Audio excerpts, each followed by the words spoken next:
Então, aproveitem, peguem caneta, peguem papel, aproveitem esse encontro maravilhoso, façam perguntas, abram para o diálogo, aproveite este momento, tenho certeza que vai ser um encontro maravilhoso.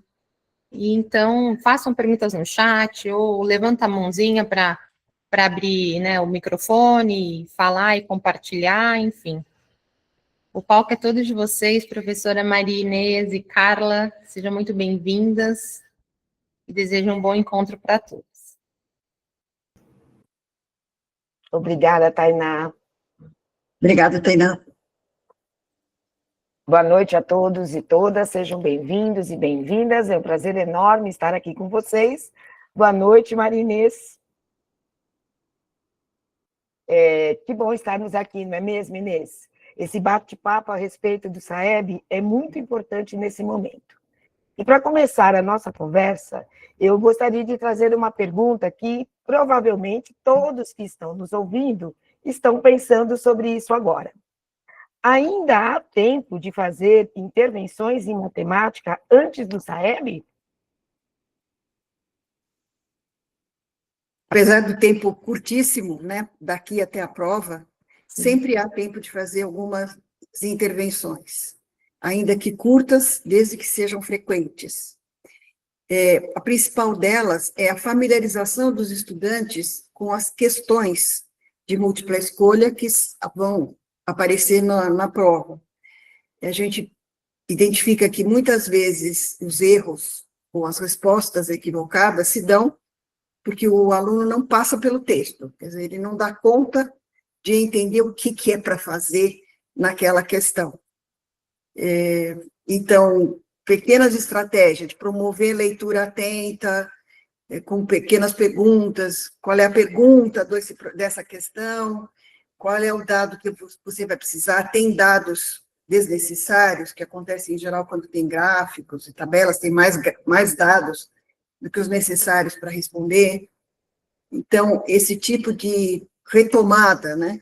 Que cara tem uma questão SAEB? Como é que a gente lê uma questão SAEB? Como é que a gente acha a pergunta? Pode ser feita ainda nesses poucos dias ou semanas antes da prova. Essas dicas são valiosíssimas para esse momento. Ainda há tempo de bastante coisa, apesar de termos aí pouco tempo para a prova, não é mesmo? E como transformar o momento do SAEB em mobilização pedagógica positiva nas redes? A ideia é envolver toda a comunidade da escola, coordenadores, professores e até os próprios estudantes. Em vez de eles serem meros sofrerem a prova, né, terem que fazer a prova, eles podem ser preparados para ela com motivação, com desafios, estabelecimento de melhoria de alguma meta da escola. Quer dizer, envolver as pessoas no SAEB para que ele não seja uma ameaça ou uma prova pontual, mas que ele seja parte do processo para criar pertencimento e engajamento de toda a comunidade nessa prova, que apesar de vai acontecer essa em 2025, ela acontecerá em 2027, e esses estudantes passarão por ela em anos subsequentes, e quem está no meio do processo também vai passar por essas provas. Então, ela tem que ser um fator do processo da escola. Não só essa prova, mas é que hoje o tema é a prova SAEB. Exato, é importante envolver todos os atores, né, Inês? Professores, estudantes, coordenadores, porque o desafio é grande, mas como você trouxe, né? Se for algo que vai sendo trabalhado ao longo de todo o processo, existem chances de muitos avanços, não é mesmo? Sim. E quanto ao gestor público, Inês, qual o papel que ele deve assumir durante esse momento de preparação para o SAEB?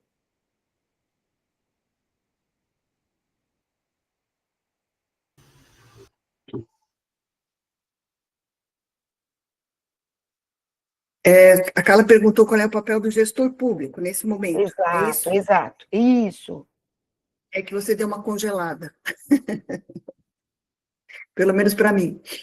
Bom, o gestor precisa garantir que a escola tenha os recursos para que essa prova aconteça da melhor forma possível. Então, precisa de cronograma, objetivo, apoio técnico, momento de compartilhamento de ideias com os coordenadores, se possível, ajudar na mediação de intervenções a partir dos dados, porque todas as escolas já possuem dados a partir de 2023, e terão dados a partir dessa prova de 2025, então o gestor, ele entra nesse apoio às escolas para que esses dados sejam, de fato, utilizados a favor do monitoramento contínuo e não apenas pontual para dizer a escola está bem ou está mal. O gestor tem um grande papel nesse momento, né, Inês? Ele é o maestro, e ele precisa orquestrar muitas coisas, né? Muitas ações para que tudo aconteça de forma tranquila. E aí, pensando nisso, eu acho que a gente poderia pensar um pouquinho nos estudantes, né? Quais as estratégias que nós poderíamos orientá-los para que eles resolvessem a prova com mais tranquilidade, com mais atenção nas questões, para que fizesse parte do processo mesmo, né? Que não fosse um momento de medo, mas um momento que faz parte do processo.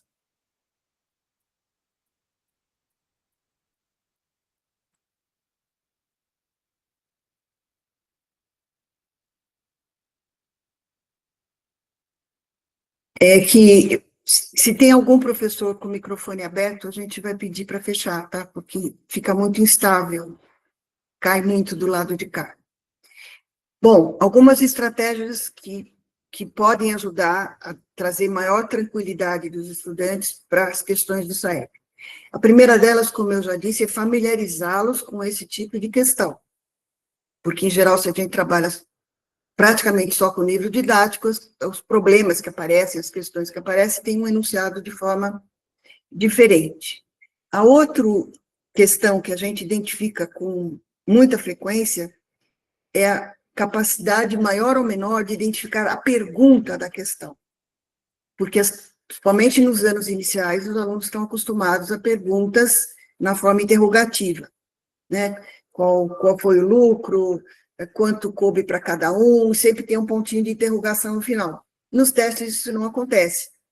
Ele tem a historinha e diz assim, bom, então, o lucro foi 2 pontos e tem as 5 alternativas, 4 alternativas. Ou a área do polígono é 4 alternativas. Ou seja, muitos deles não transpõem este tipo de forma de perguntar à forma interrogativa.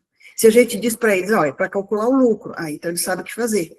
Ou é para calcular a área, eles sabem o que fazer. Então, não é uma questão de matemática, é uma questão de interpretação textual. Então, uma estratégia é ensiná-los a transformar perguntas de questões SAEB em perguntas na forma de interrogação final.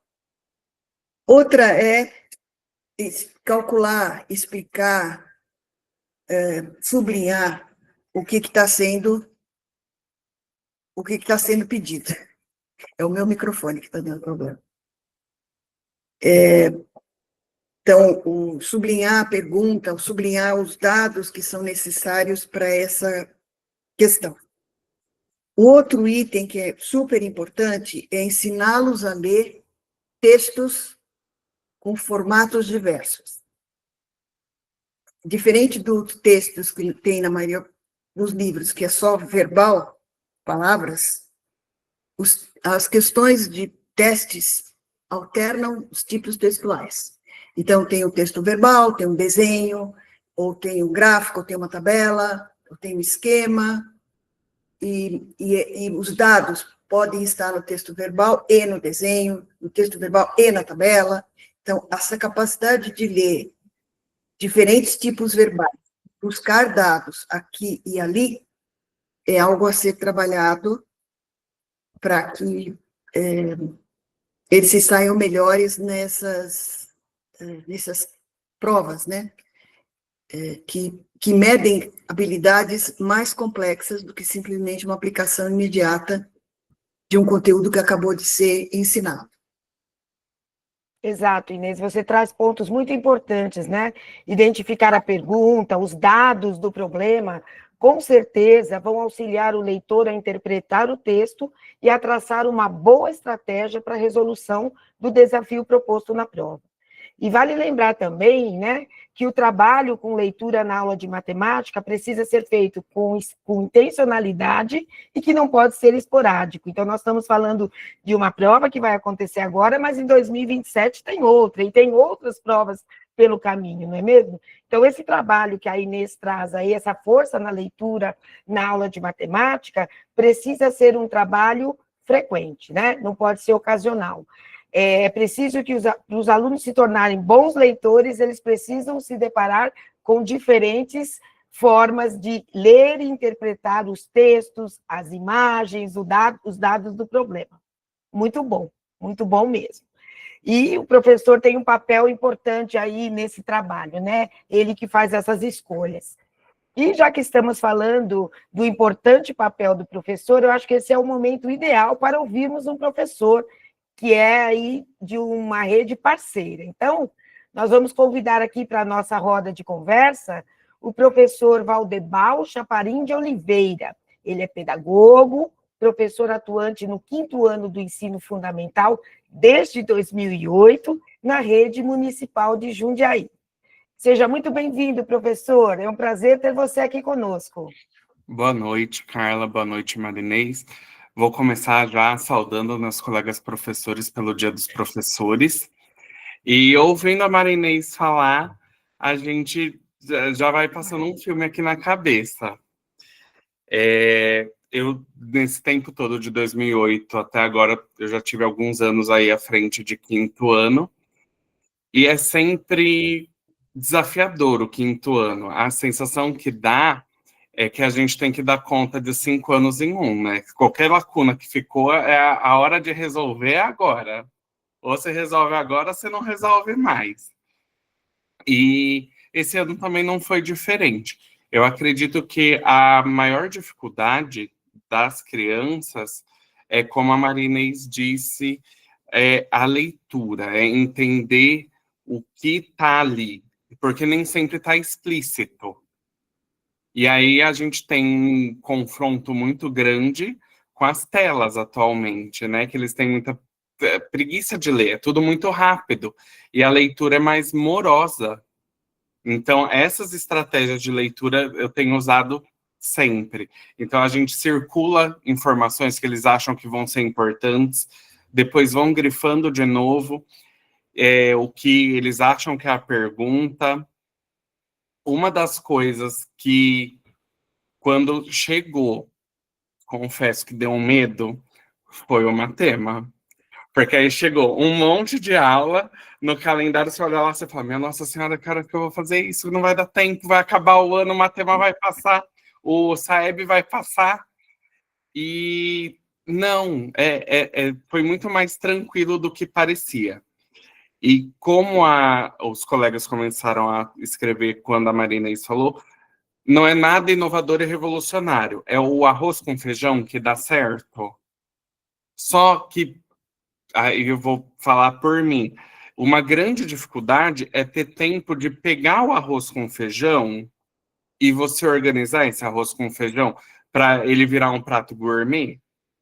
Então, o trabalho, o mesmo susto que eu levei quando eu vi o primeiro cronograma, já deu um quentinho no coração, porque você fala, tá tudo aqui, tá organizado.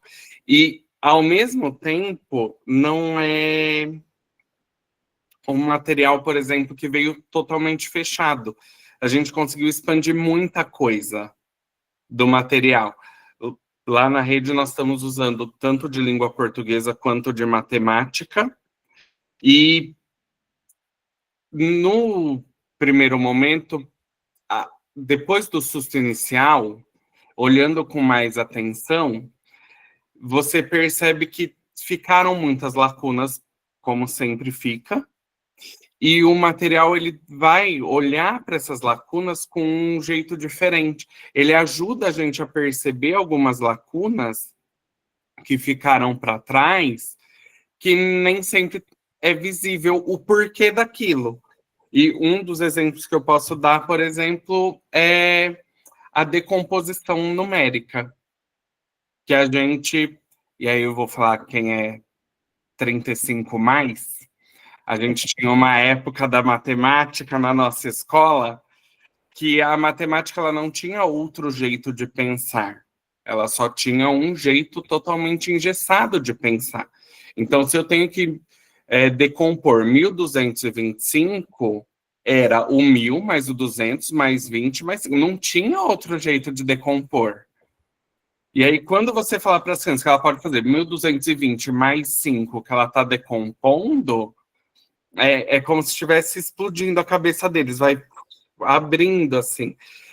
E uma ação simples, né, gera um impacto na aprendizagem que foi muito grande. Eles começarem a entender que existem outras formas de fazer e começando com a decomposição, para compreender o sistema de numeração decimal, a coisa foi escalonando, né? E aí uma proposta de uma aula acabou que a gente fez a aula e foi expandindo para outras aulas, porque eles começaram, como diz na minha terra, a pegar gosto. Né? E eles vão se envolvendo. Eu anotei aqui, teve 3 momentos que foram muito assim, significativos. Teve a construção do ábaco, e aí você pensa, nossa, ábaco num 5º ano, faz diferença? Faz. Porque a gente está acostumado com ábaco nos anos iniciais. Aí, por exemplo, 1º e 2º ano usa muito. No 5º, a gente já não pensa muito no ábaco para ser usado ali.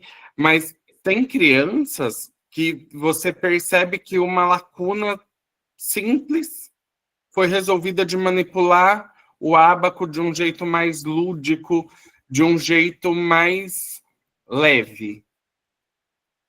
Então, a construção do ábaco, eu anotei aqui que foi muito bom. O jogo dos quadriculados para multiplicação, e aí eles querem garantir que eles estão ficando muito bons na tabuada quadriculada para conseguir ganhar no jogo. E o Papatudo das frações. O Papatudo das frações foi, assim, um divisor de águas. Porque o trabalho com fração, por exemplo, a gente sempre trabalha o sistema normal, decimal, né? Então, os números vão aumentando, então significa que eles são maiores. E quando a gente vai para a fração, 1/2 é muito maior que 1/8. E aí, na cabeça deles, dá um nó total. Parece que você pegou e amarrou tudo. E o jogo foi esclarecendo muito. Tanto que o jogo nós usamos por 2 semanas em aulas pensadas para isso. E foi fluindo o trabalho com fração, que até passar para o decimal não foi o bicho de 7 cabeças que às vezes costuma ser. Então, essa transição também foi mais fácil. Uma coisa que eu gostei muito, muito, muito foi da forma como os simulados são abordados nas intervenções. Porque tem o simulado a cada X aulas, com 5 questões, mas a abordagem ela não é uma fórmula fechada. Então, a cada intervenção é feita de um jeito. E tem, como que eu posso dizer? Todas vão ter em comum a metacognição. Eles pensarem em como eles pensaram para chegar naquele resultado. Mas vão usando estratégias diferentes, que saem da nossa correção. Vamos corrigir aqui na lousa, todo mundo junto. Como que foi essa resposta? E no material do professor, uma coisa que me chamou a atenção é que não veio só qual era o distrator. Então, olha, aqui ele marcou essa alternativa por conta disso daqui que estava escrito, ou dessa informação, ou ele não considerou tal fato. Vem o distrator e vem sugestões pedagógicas de como a gente recuperar quem marcou aquela alternativa. E tem coisas que eu, por exemplo, pensava em trabalhar de uma forma. Bom, quem errar aqui, eu vou fazer de tal jeito. Porque tendo um certo tempo de sala de aula, tem coisa que a gente já acha que não, essa daqui é minha fórmula mágica, vai resolver tudo. E nem sempre resolve. E com as sugestões que tinha no material, eu consegui atingir um número maior de crianças para sanar essas dificuldades. Nem sempre isso acontece de imediato, né? Não é um resultado instantâneo. Mas a nossa profissão não é muito de resultados instantâneos, não é mesmo? Então a gente persiste sempre. Eu vi aqui o comentário da Juliana e eu preciso concordar com você. Vejo muito essa dificuldade, que é as pessoas, os prós, né? Tem muita dificuldade de desconstruir. Acho que a primeira coisa que a gente precisa pensar, e acho que é o ponto inicial do nosso trabalho, é achar que a gente não... ter a certeza que a gente não sabe tudo. E que a gente sempre precisa aprender. Porque também não faz sentido eu falar que meu aluno não está nem aí com nada se eu também não quero aprender. Se eu não estou disposto a aprender, eu estou disposto a ensinar? Ou eu estou disposto a só achar que o que eu falar é lei e está tudo certo? Esse eu acho que é um trabalho que a gente está desconstruindo aos poucos também. Mas é uma grande dificuldade que eu, pelo menos, vejo na rede que eu estou. Eu fiquei por alguns anos fora da sala de aula, fiquei 2 anos fora dando formação de professores na área de tecnologia. E eu percebia muito disso. Mas é porque é a tecnologia. Só que se você traz algo novo na matemática, por exemplo, você enfrenta a mesma barreira. Se você traz algo novo para a língua portuguesa, também tem a mesma barreira. Eu adoro poema, vou trabalhar só poema? Não. A gente precisa entender que o mundo está mudando, a forma de pensar também. É só a gente pensar na nossa época de estudante. Se eu perguntar para vocês o que é o vento, a nossa resposta padrão 35+, é o ar em movimento. Ninguém pensa diferente. Ninguém pensa é o deslocamento do ar quente, do ar frio. É o ar em movimento. Que ar? Ninguém sabia. Mas a gente aprendeu assim, e eu acho que o momento agora é da gente fazer essa nova escola acontecer. Esse novo jeito de ensinar, esse novo jeito de aprender, e estar disposto a isso. Não sei nem se eu me estendi, Carla. Perdão. Não, perfeito. E eu pego aqui uma frase sua, professor, você disse agora há pouquinho, o mundo está mudando, você falou, e a forma de pensar também, e a forma de pensar matemática também, e a forma de ensinar matemática também. Pelo teu relato aí, eu percebi que você fez coisas muito bacanas esse semestre. Você trouxe alguns aspectos do material do projeto De Olho no Saeb, que a gente percebe que sim, vocês captaram todas as nossas mensagens, né? Vocês souberam explorar os pontos fortes desse material, e como você disse, não é uma regra, uma fórmula mágica, né? Mas é uma inspiração para o professor, né? Mostrar uma nova forma de ensinar, porque nós temos alunos que estão aprendendo de outras formas. Então, acho que você trouxe pontos muito importantes e deu para a gente sentir um pouquinho quanta coisa bacana você fez nesse semestre. E aí eu queria te fazer mais algumas perguntas. Posso, professor? Pode. Então, eu queria que você falasse, você falou muito dos estudantes, das propostas, você percebe que os estudantes têm avançado com suas aprendizagens a partir dessas propostas? Como você consegue acompanhar, observar se está tendo avanço ou não? A gente percebe esses avanços através dos simulados, que a gente faz um mapeamento, e também das atividades que a gente faz além desse material. Porque o conhecimento, ele não vai fechar apesar de ser de olho no Saeb, e como a Marinês bem disse, entender a forma de perguntar do Saeb, que é diferente, não fecha só nisso. Porque a gente vai ter formas de perguntar diferentes a cada livro didático, por exemplo, ou a cada material, a cada plataforma que você utiliza.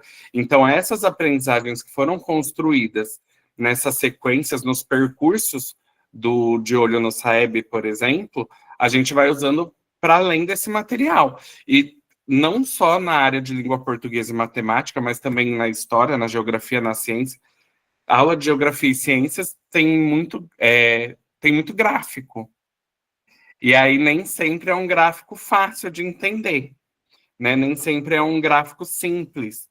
Então, essas aprendizagens que a gente desenvolveu no De Olho no Saeb, a gente usa também nas outras disciplinas. E aí a gente vai fazendo esse monitoramento, usando, por exemplo, como eu disse, o material do professor para os simulados, o caderno, né?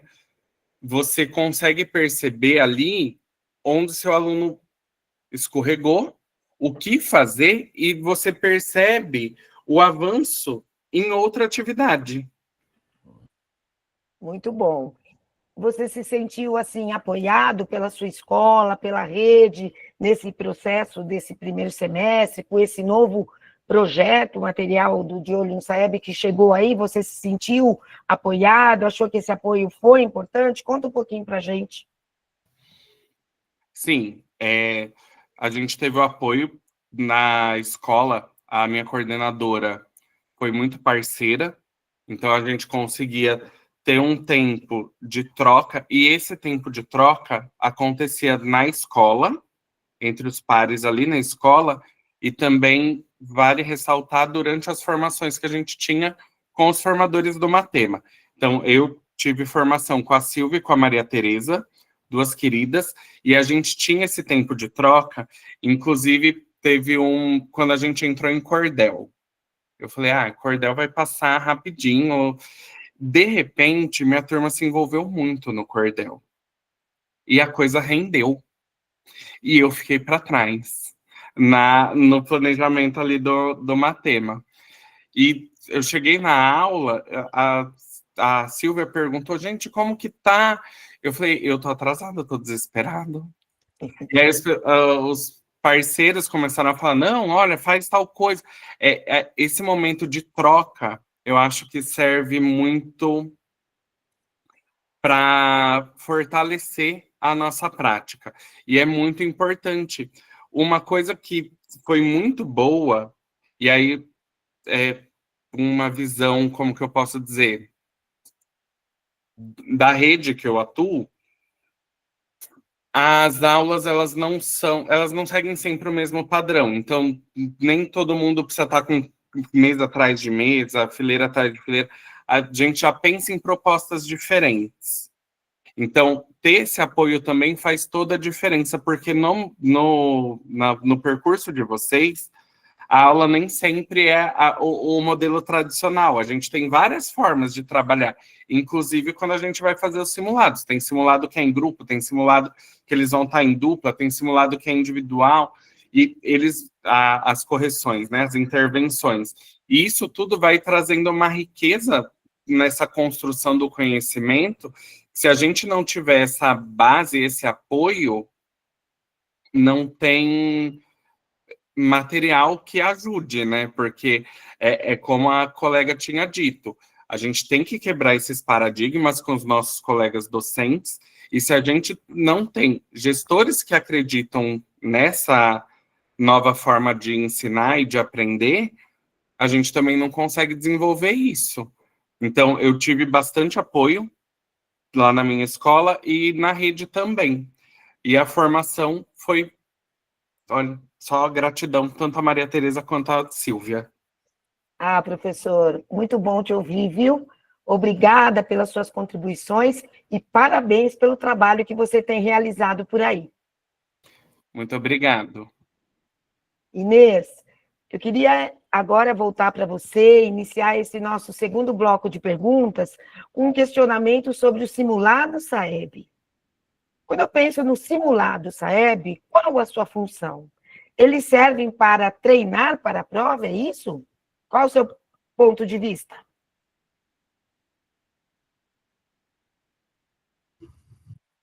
Bom, para começar o simulado SAEB, você está falando do de olho no SAEB. Mas qualquer preparo para esse tipo de prova, seja na forma de simulados, provas, avaliações pontuais, todo momento de avaliação tem que ser também um momento, uma oportunidade de aprendizagem. Então, como o professor mesmo disse, não adianta dizer está certo ou está errado, você acertou tantas ou errou tantas. Onde eu errei, por que eu errei, como é que você pensou que te levou a esse tipo de erro, que é colocá-los em reflexão, investigação sobre o erro. E não precisa ser a criança, né? Pode ser o grupo, pensando juntos sobre erros que cometeram. Então, tem que ter esse caráter mais formativo. Por outro lado, coordenadores, professores podem analisar os erros mais frequentes. Onde é que está pegando, como disse o professor Valdeban.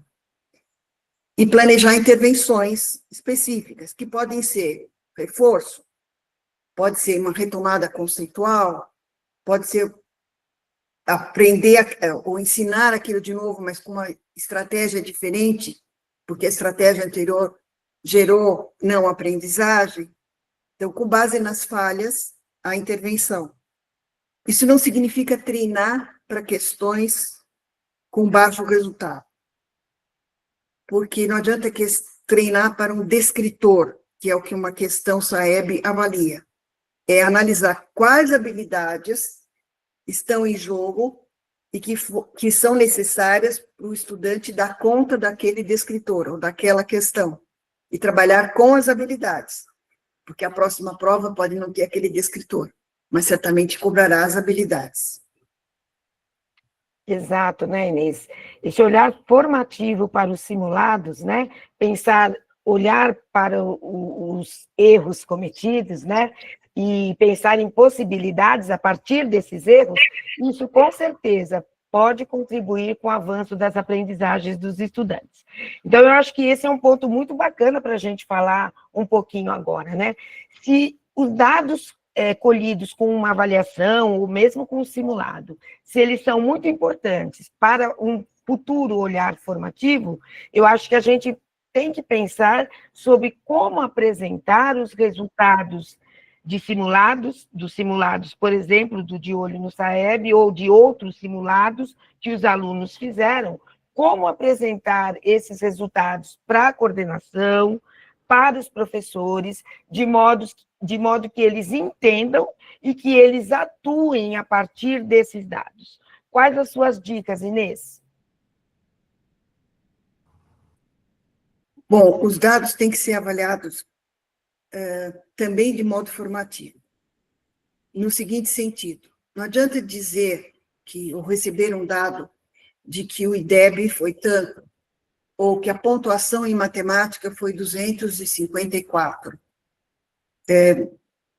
E o que significa esse número, ou esse indicador? O que está dentro dele? Então, é preciso avançar para uma leitura mais aprofundada, em reuniões pedagógicas, em debates em relação a essas questões com professores, para poder planejar ações mais assertivas, mais efetivas, seja por turma, por grupo ou por estudante, mas sempre com foco nas habilidades envolvidas e não apenas no treinamento de um determinado tipo de item ou de descritor. Eu quero dar um exemplo. Imagine que uma escola, eu escolhi uma escola aqui na escala, né? Recebeu pontuação 261 nos anos finais em matemática. Isso no SAEB 2023, que é quando a gente tem acesso aos dados. O que esse número diz? Diz que está ruim, né? Mas o que é esse ruim? Então, é preciso mergulhar no refinamento desses dados, olhando, por exemplo, para a escala de proficiência.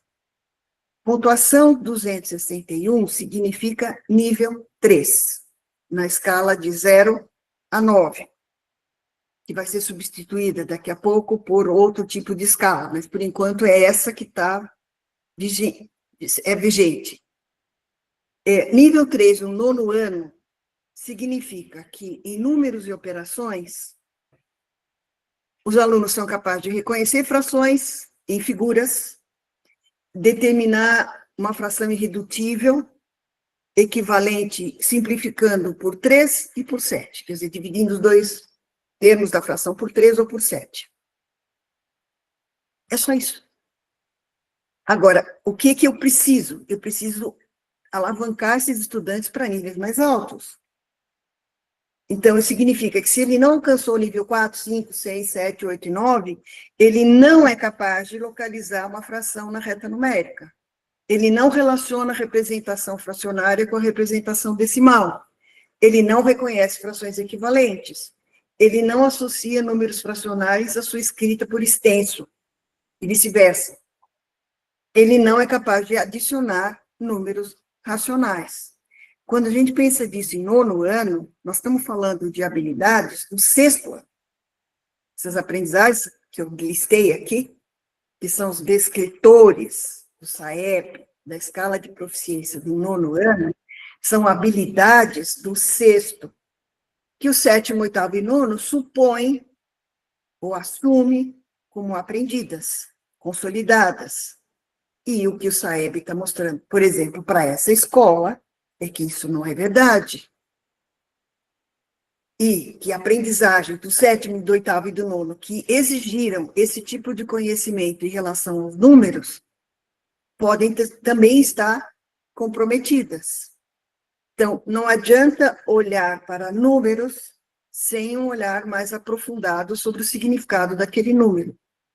Isso exige reunir coordenação, professores, talvez pedir ajuda a um gestor de secretaria ou a um formador de secretaria para ler isso com mais acuidade. Eu escolhi 9º ano números, mas a escala também fala de estatística, geometria, medidas e grandezas. Então, ler esse número com acuidade é que permite intervenções assertivas, e isso pode ser feito em reuniões pedagógicas, pode ser feita em questões com os professores, com ações mais localizadas, mas a ação não adianta ir atrás do descritor. Eu tenho que recuar não, eu tenho que abrir para a habilidade que implica naquele descritor. O ponto que você traz aí é muito importante, né, Inês? A gente ter assim, muito certo aonde o aluno está, o que ele já sabe, o que ele já consolidou, aonde ele precisa chegar e como fazer essa ponte, como ajudar o aluno a sair da onde ele está e avançar. E é olhar esse movimento, né, que vai mostrar a necessidade de intervenções assertivas, para que esse avanço possa ocorrer. E aí eu vou fazer uma pergunta, Inês, não sei se é muito difícil. Se for difícil, você me fala. Quais as intervenções são mais eficazes? Porque a gente sabe que existem muitas intervenções. Eu posso responder na lousa, pedir para um aluno ir resolver na lousa, pedir para o aluno apagar o que ele fez e copiar o que eu fiz na lousa. O que você chamaria de uma intervenção bem assertiva, eficaz?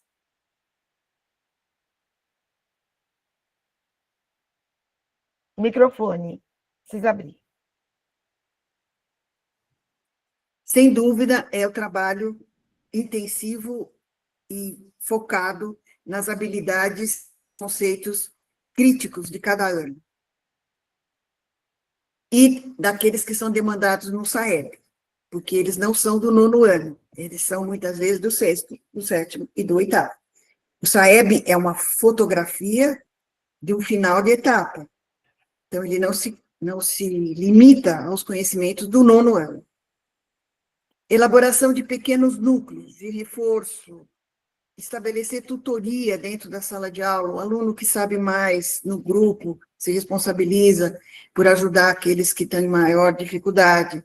Laboratórios de matemática, onde você muda a estratégia de ensino, em vez de fazer igual da forma em que não houve aprendizagem. O professor acabou de dizer, ninguém pensa em ábaco no 5º ano, porque ábaco é de criancinha. Mas essa simples mudança de estratégia permitiu uma virada de chave para aqueles que tinham ficado para trás em algumas ideias do sistema de numeração decimal.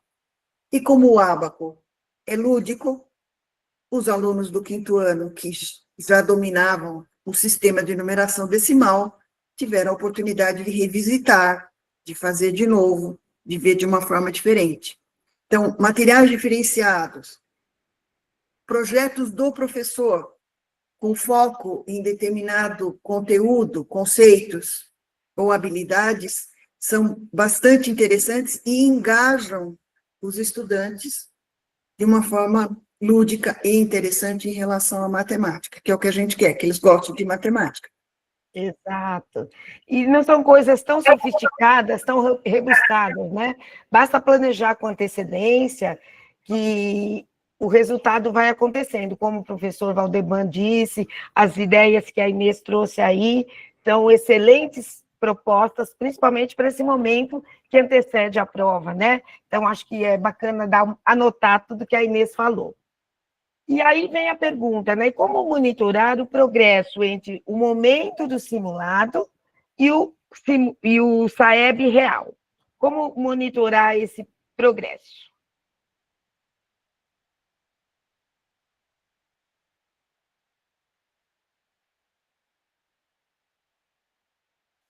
Então, se há uma prática intencional de preparação para essa prova, é preciso monitorar a efetividade dessa prática, desde indicadores simples, como frequência dos estudantes a essas ações, sejam de reforço, de prova simulada, ou de participação no laboratório de matemática, como os resultados dessas microprovas, que vocês estão chamando de simulados.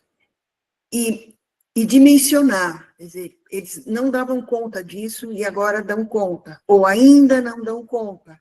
Quer dizer, quais foram as habilidades trabalhadas e quantos dos estudantes demonstraram avanços efetivos.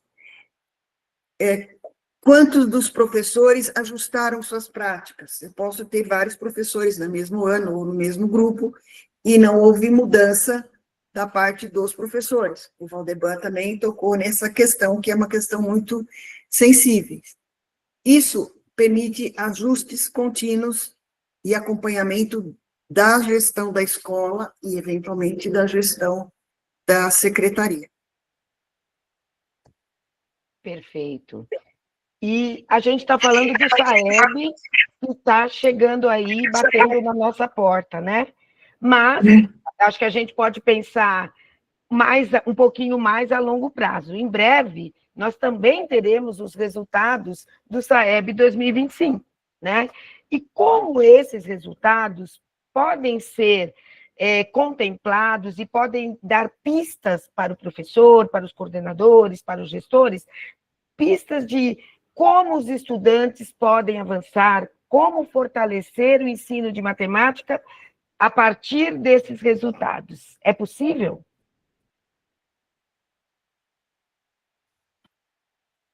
O SAEB nunca se propôs ser uma nota da escola, né? Um indicador, essas escolas são boas, essas não são, e assim por diante. Ela sempre teve como objetivo inicial o monitoramento da qualidade da aprendizagem e indicador de intervenção.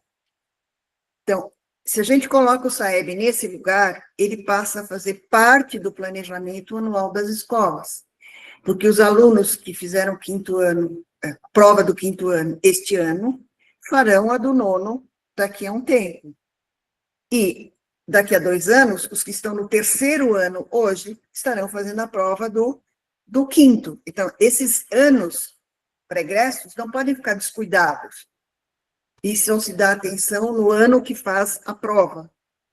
Então, o SAEB, ou qualquer avaliação, mais no ensino médio, Enem, vestibular, seja lá o que for, tem que ser parte do planejamento anual, de modo a fortalecer os grupos de professores e coordenadores em fóruns constantes, institucionalizados, com reuniões regulares, para reavaliar se as estratégias e as ações que estão planejadas efetivamente estão respondendo a resultados.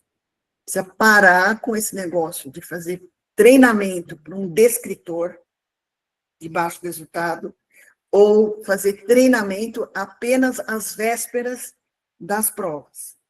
A aprendizagem não acontece desse modo, infelizmente. Se fosse assim, seria muito mais simples, mas não é. É isso. Nós sabemos que é bem desafiador, né, Inês? A gente precisa utilizar essas informações de uma avaliação para fazer desse um momento formativo, né? E, a partir dessas dificuldades e fragilidades encontradas, propor intervenções para que o aluno avance. E a gente tem visto práticas muito bem sucedidas por aí, inclusive acabamos de ouvir o professor Valdeban trazendo aí práticas que foram bem-sucedidas, conforme ele mesmo contou. Então, Inês, que outras práticas bem-sucedidas nós observamos em municípios parceiros e que podem inspirar a todos que estão aqui presentes?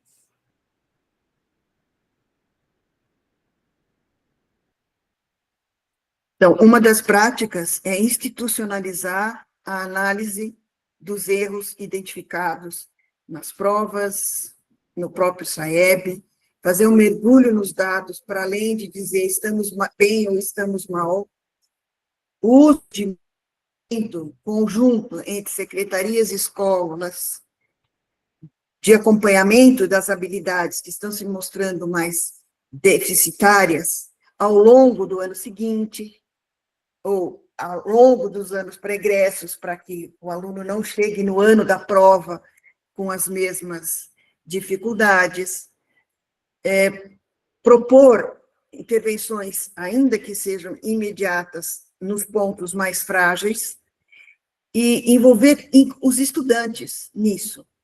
Não é que eu vou acusá-las, vocês estão errando ou estão com déficit na habilidade X, mas mostrar a eles que falta ainda aprender algumas coisas, porque a prova, SAEB, ou o simulado, ou a mini-prova, seja lá o que for, está indicando falta de alguma coisa. Como é que a gente pode instituir isso? Então, aí voltam o que eu disse agora há pouco, grupos de trabalho diferenciados, tutoria dentro dos grupos, reforço, são possibilidades para envolver todos os atores do processo da avaliação na melhoria. E algumas redes já estão fazendo isso de uma forma de formações intensivas, com base nos erros, sem ser treinamento para aquele descritor, mas para as habilidades que dão origem ou que estão envolvidas num conjunto de descritores, que sempre são muito mais complexas e podem estar em anos bem distantes da prova, e que impactam no mau resultado no descritor X. Que bacana, Inês.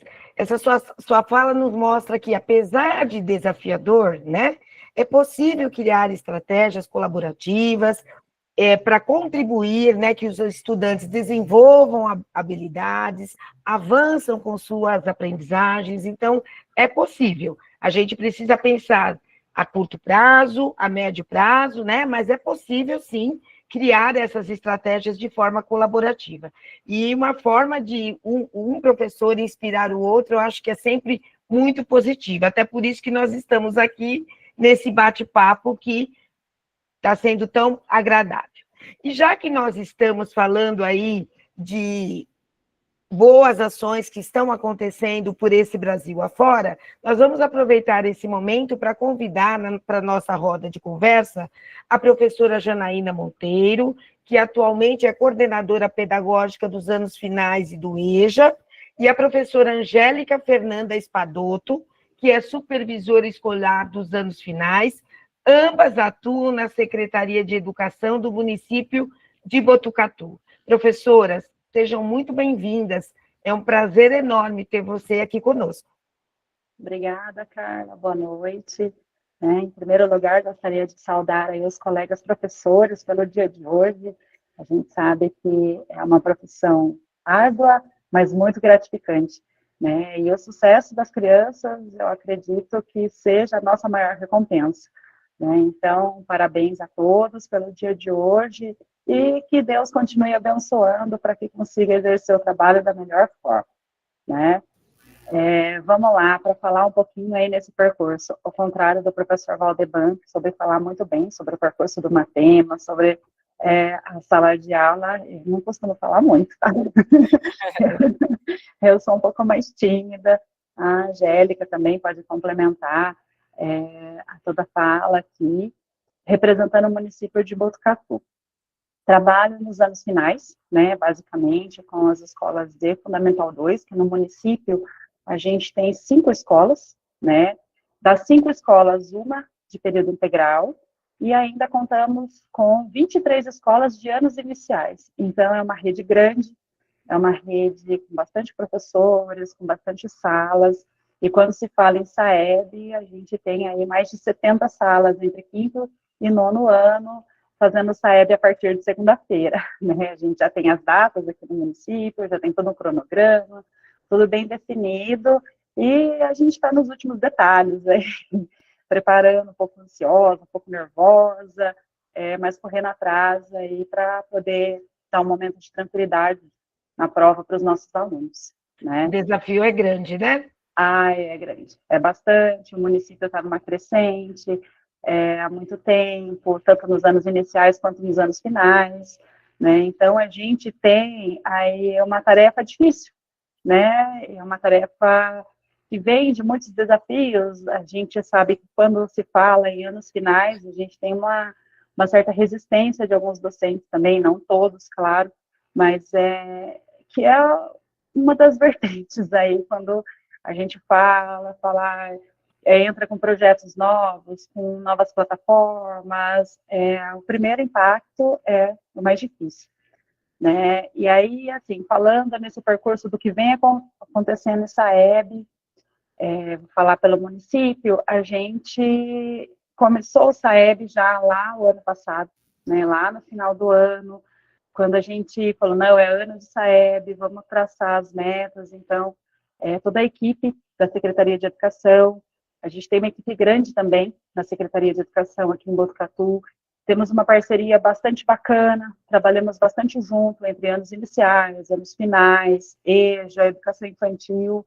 e fica todo mundo engajado no mesmo propósito. Então, a gente pensou, né, trabalhou bastante enquanto secretaria e elaboramos desde o início do ano um plano de ação, que contempla tanto anos iniciais quanto anos finais.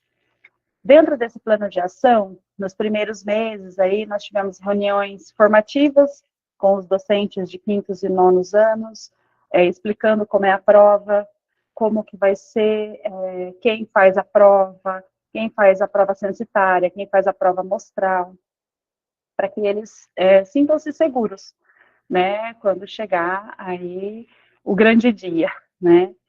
Dentre esse plano de ação, no primeiro semestre, também envolveu reunião de pais, né, reunião de secretário de educação, a nova equipe da secretaria com os docentes, para que eles percebam também que está todo mundo engajado, todo mundo firme no mesmo propósito, né. Utilizamos os recursos no primeiro semestre de que a gente já tinha aqui no município. A gente tem todo mês de maio a avaliação municipal de aprendizagem, que é um recurso que o município tem já há alguns anos, e a gente utilizou desse recurso também como um pré-diagnóstico para o SAEB, para trabalhar o que estava em defasagem, e a partir disso, elaborar estratégias assertivas, né? Então, a gente tem o reforço escolar, desde o primeiro ano, primeiro e segundo, assim, com um foco mais de resgatar ali a educação infantil, e depois já do 3º ao 9º, com recomposição de aprendizagem, reforço, resgate das habilidades, trabalho com professor mesmo, não estagiário, né, então a gente tem professor da rede, às vezes o próprio professor de sala de aula, com os alunos. O município aderiu desde 2023, o Compromisso Criança Alfabetizada, e em 2024, a Plataforma de Avaliação dos Anos Finais, uma parceria com o governo federal, e a gente utilizou também desse recurso para diagnóstico e traçar a estratégia do SAEB, né? Então, o que ocorreu? No início do ano, de acordo com a avaliação final do terceiro ciclo, no caso, os gestores puderam observar os dados, cada gestor, cada equipe pedagógica traçando, olhando os seus próprios dados, né, a própria meta, e traçando um plano de ação para cada unidade escolar. E a Secretaria da Educação consolidou isso, apoiando, resgatando, e a gente vem fazendo, né, desse uso uma prática bastante comum. Então, ano passado a gente apresentava os dados, esse ano foi o contrário. Cada gestor olhou para a sua escola, viu que precisava ser resgatado, que precisava ser trabalhado, e apresentava para nós, enquanto secretaria, equipe de supervisão, e juntos a gente traçava uma nova linha, uma nova meta, e estava ali com um plano de ação, correndo atrás e fortalecendo o que estava dando certo, né?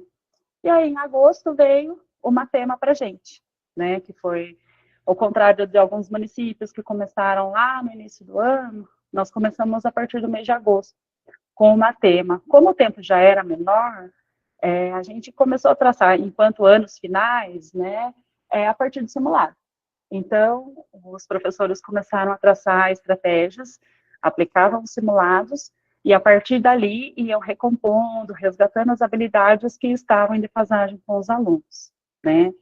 E vem dado certo, vem dando muito certo.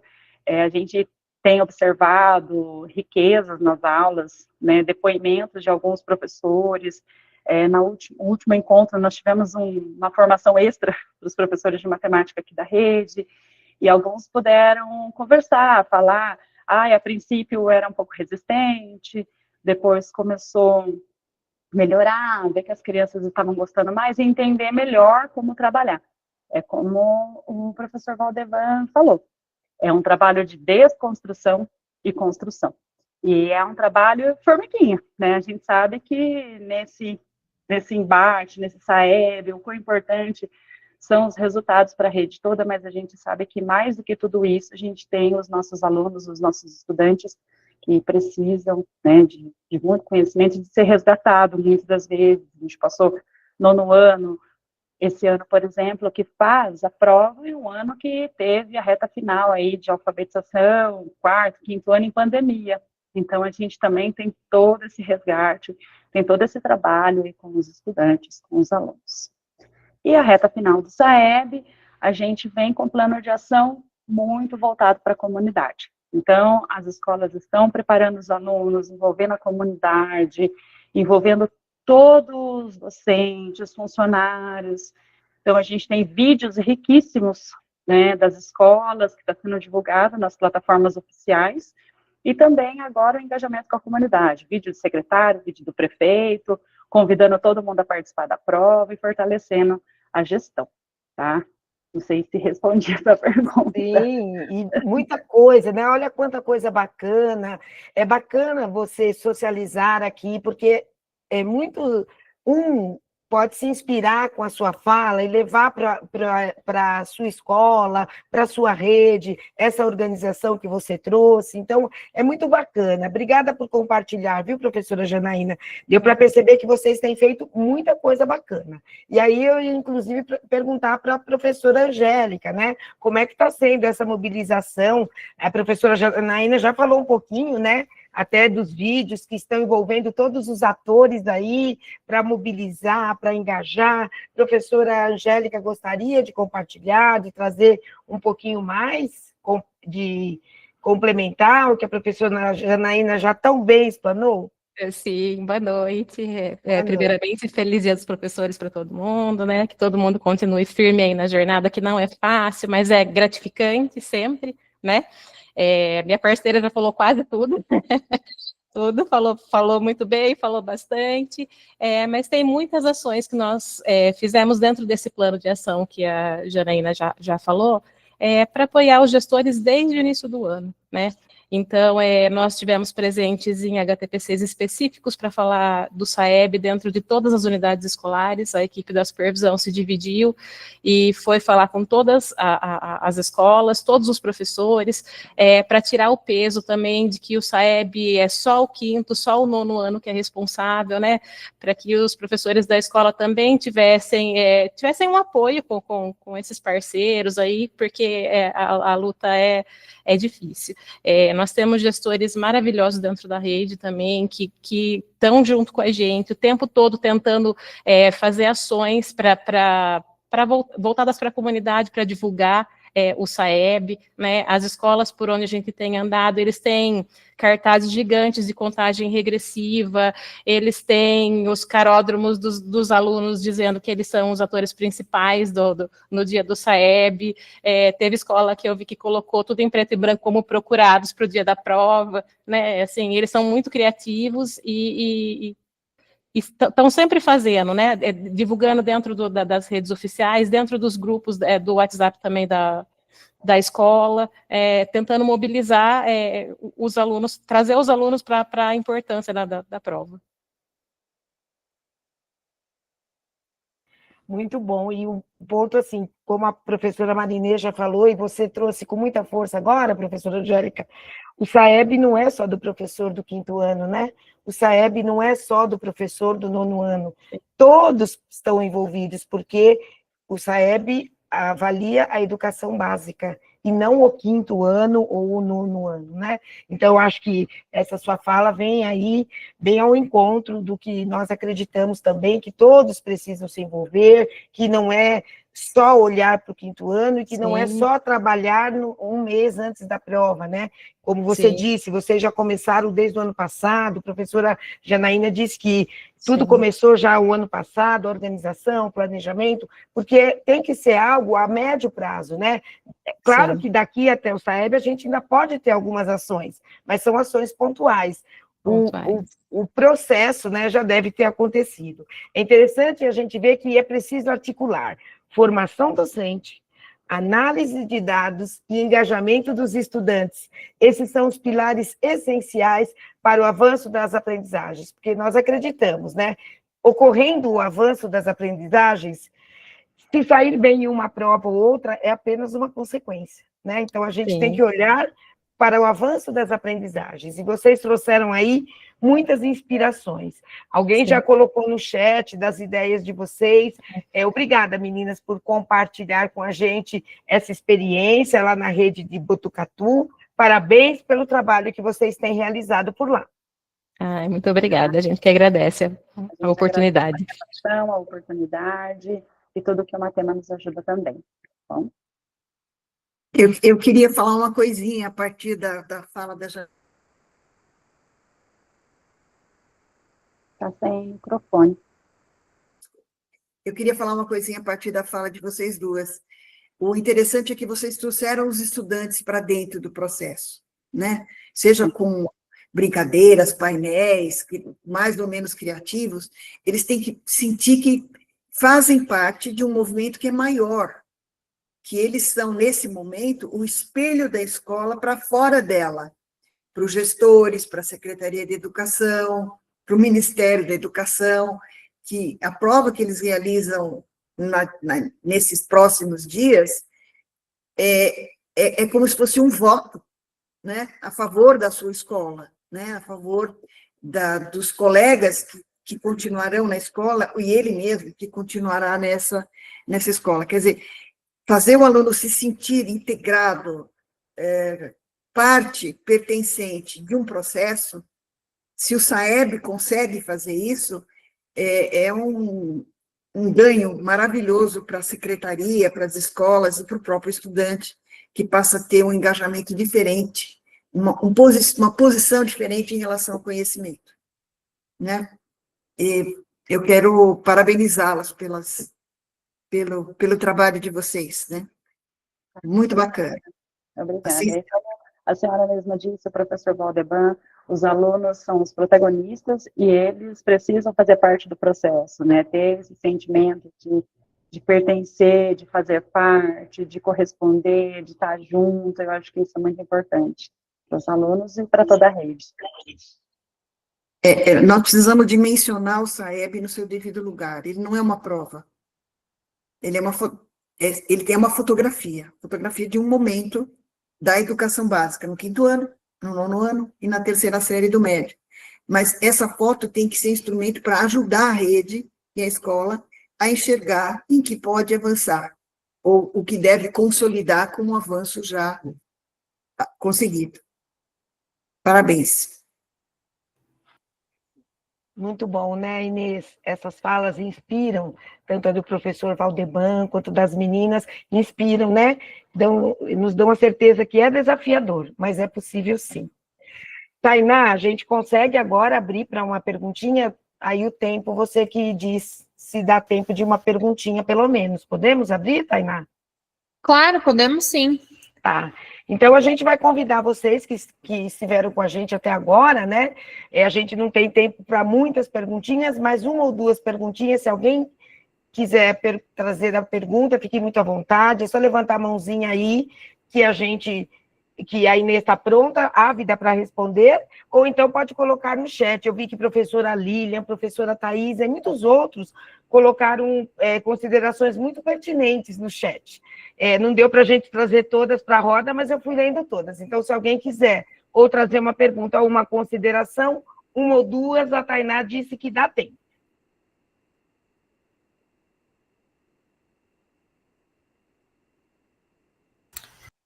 Importante comentar que eu vou soltar um link no chat daqui a pouco, e aí todo mundo que preencher, eu vou enviar o link da gravação de hoje, tá? Porque eu sei que muitas pessoas entraram um pouquinho após as 19h30, então fiquem tranquilos. Posteriormente, vocês conseguem assistir desde o início. E vamos lá, temos alguma pergunta no chat? Calma, tem muitas perguntas, gente, não estou dando conta. Ou mesmo se alguém quiser levantar a mão, abrir o microfone, fique muito à vontade. Acho que está todo mundo tímido esse horário, Carla. É verdade. Professora Inês, chegou uma aqui para mim. Como engajar os professores e os estudantes nesses últimos dias que antecedem a aplicação do SAEB, para que todos estejam conscientes da importância? Eu escuto muito professor falar assim, os estudantes dos anos finais não querem vir no dia da prova, porque não vale nota, porque eles acham que é só mais uma prova, né? Então, o que você teria para dizer, Inês? Como conscientizar os estudantes da importância dessa avaliação? As meninas já falaram um pouquinho, mas se você quiser trazer algo, Inês. De certo modo, Botucatu já deu a receita completa, né? Exato. Tem mais o que colocar ali, de tão bom que está a receita, né? Tão boa que está a receita. Agora, pequenas ações, nesse momento, ajudam a trazer tranquilidade para essa prova. Seria necessário um trabalho prévio de mostrar para os estudantes a importância da participação deles na prova, para eles mostrarem o que eles já sabem, né? Eles estão estudando há 5 anos, ou 9 anos, ou 12 anos, e é a hora de mostrar para fora, né, o trabalho deles em combinação com a escola, com seus professores, seus gestores. Não vale nota, né? Mas vale repercussão, vale saber em que posição eles estão.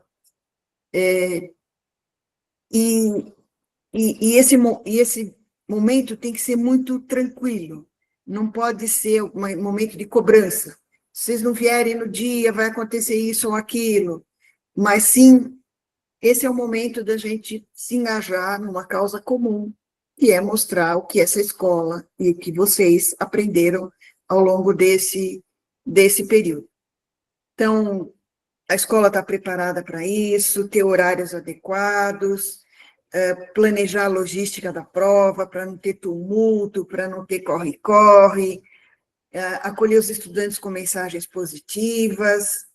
É importante que ele passe essa confiança a escola passa essa confiança nos estudantes, de que eles são importantes, de que eles são parte desse processo.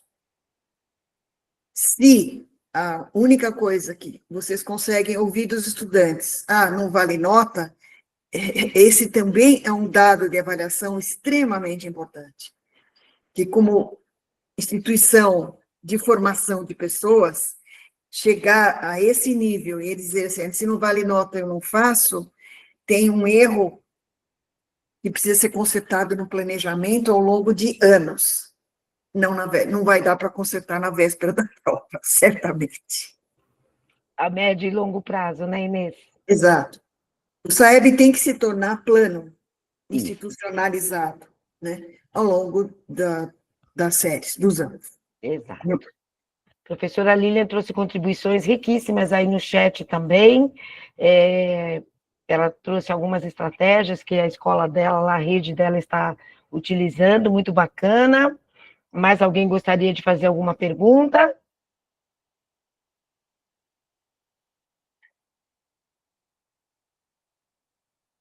Eu acho que você pode seguir, né, Tainá? Perfeito. Eu vou, primeiramente, agradecer, né, todos vocês que estão aqui com a gente até agora. Então, muito obrigada. Feliz Dia dos Professores para todos. Sei que teve pessoas que entraram após a minha fala, então sejam todos muito bem-vindos. Gostaria de agradecer a participação, a contribuição, muita contribuição bacana, excelente aqui no chat. Quero agradecer também as nossas convidadas, Maria Inês Diniz, Carla Moreno, por todas as contribuições tão potentes e inspiradoras. Muitíssimo obrigada. Quero agradecer também as redes parceiras, né, de Jundiaí e Botucatu, que compartilharam com a gente boas práticas construídas através do projeto De Olho no SAEB. Essas experiências, com certeza, enriquecem nossa reflexão coletiva e também fortalecem, né, o apoio às redes públicas que estão aqui assistindo junto a gente. Então, com muita alegria, né, este projeto De Olho no SAEB do Matema esteve presente em mais de 20 redes neste ano de 2025, apoiando esse trabalho de matemática e língua portuguesa nos 5º e 9º anos, sempre com foco no fortalecimento das aprendizagens e no uso pedagógico dos dados. E temos a alegria de anunciar que em 2026 o projeto continua avançando ainda mais. Então, em 2026, o foco ainda será em matemática e língua portuguesa nos 4º e 8º anos, preparando já os estudantes que participarão da avaliação em 2027.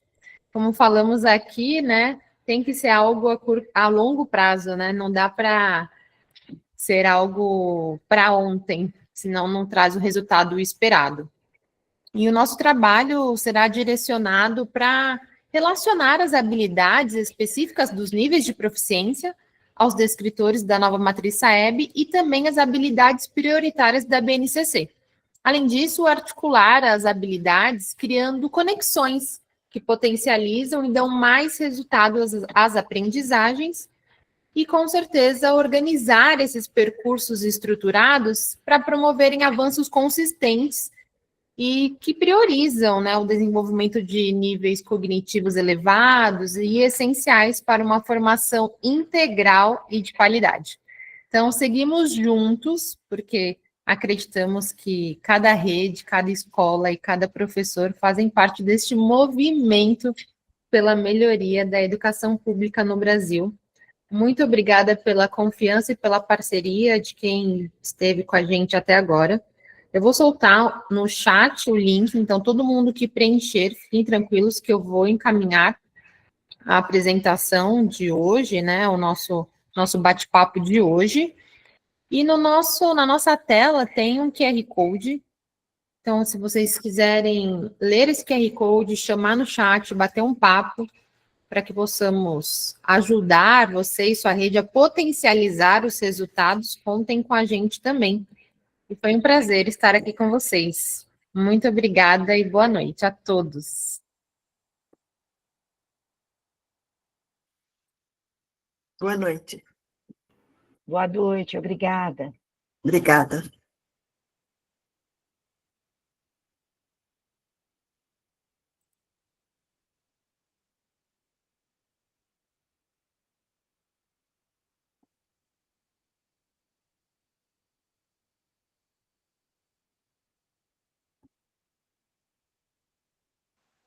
Obrigada, boa noite.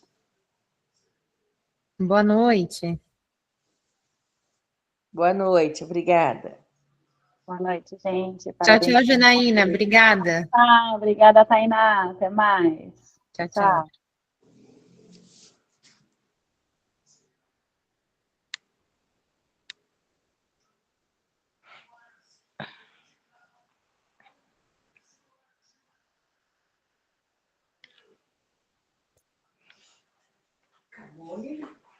Uhum.